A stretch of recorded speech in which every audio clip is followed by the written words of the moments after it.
Bonjour à tous, je m'appelle Pablo et je vais vous parler de bien dormir.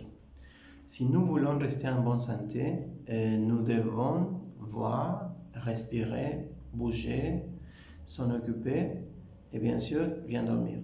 Si on n'arrive pas à bien dormir, on a des problèmes à la fin de concentration, on est de mauvaise humeur et peut-être ça pourra faire une influence sur nous. On ne se sent pas à l'aise, on n'a pas peut-être envie d'aller faire un cours d'allemand.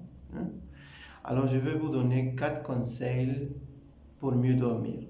Le premier conseil, c'est d'éteindre votre portable, surtout les après-midi et les soirs. C'est vrai que dans la situation actuelle de Corona, c'est pas facile à ne pas être en contact avec les nouvelles, mais c'est vrai aussi que ça fait pas bien pour nous. De préférence, je vous conseille de regarder les médias 1 heure, surtout les matins.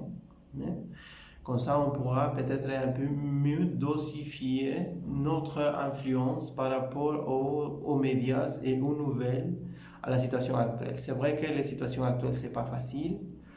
On reçoit toujours des mauvaises nouvelles par rapport au corona. Et bien évidemment que si on reçoit toujours des mauvaises nouvelles, notre tête, ça ira beaucoup de problèmes. On ne pourra pas bien se concentrer. Ça va revenir toujours dans notre tête.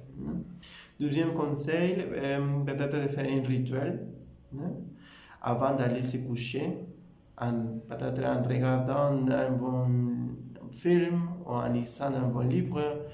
On peut voir une délicieux thé, faire une activité agréable pour nous. Ça nous donne une bonne atmosphère.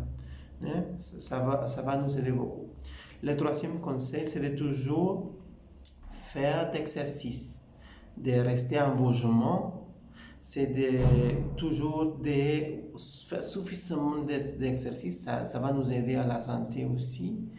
Et ça va aussi faciliter notre sommeil pendant la nuit.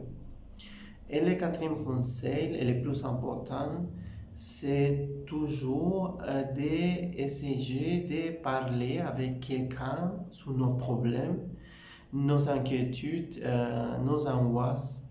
Il y a beaucoup de clients dans nous qui nous disent qu'ils ne font pas trop de confiance avec les autres, qu'ils n'osent pas raconter ces histoires aux autres, qu'elles ne font pas de confiance aux autres personnes.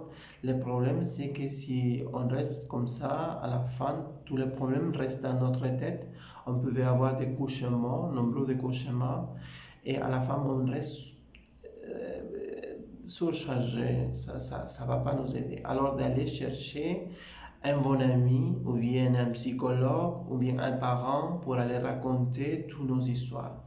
Ça, c'est les 4 conseils que je vais vous donner. Alors, merci de votre attention et au revoir.